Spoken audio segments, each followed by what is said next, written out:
గత కొంతకాలంగా మోహన్ బాబు కుటుంబం ఫ్యామిలీ గొడవలతో వరుసగా వార్తల్లో నిలుస్తున్న విషయం తెలిసిందే. బుధవారం నాడు మరోసారి మంచు మనోజ్ జల్పల్లిలోని నివాసం ముందు బైఠాయించి నిరసనకు దిగారు.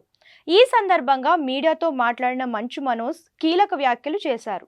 తమది ఆస్తి గొడవ కాదని, తన జుట్టు విష్ణు చేతుల్లో పెట్టేందుకు కుట్ర చేస్తున్నారని ఆరోపించారు. ఇక తాజాగా ఓ యూట్యూబ్ ఛానల్తో తన ఫ్యామిలీలో జరుగుతున్న గొడవలపై మంచు మనోజ్ మాట్లాడారు.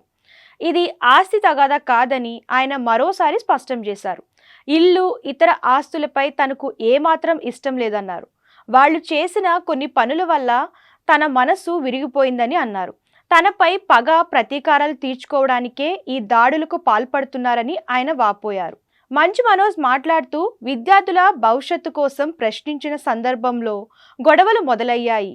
సుమారు 2 ఏళ్ల నుంచి గొడవలు జరుగుతున్నాయి. వారిని ప్రశ్నించాననే కారణంతో నా గౌరవానికి భంగం కలిగించే తప్పుడు కథనాలు ప్రచారం చేస్తున్నారు.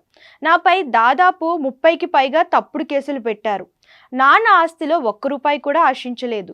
ఈ గొడవల్లోకి నా భార్యను లాగారు. అలా చేయకపోయి ఉంటే నేను ఇంత దూరం వచ్చేవాణ్ణి కాదు.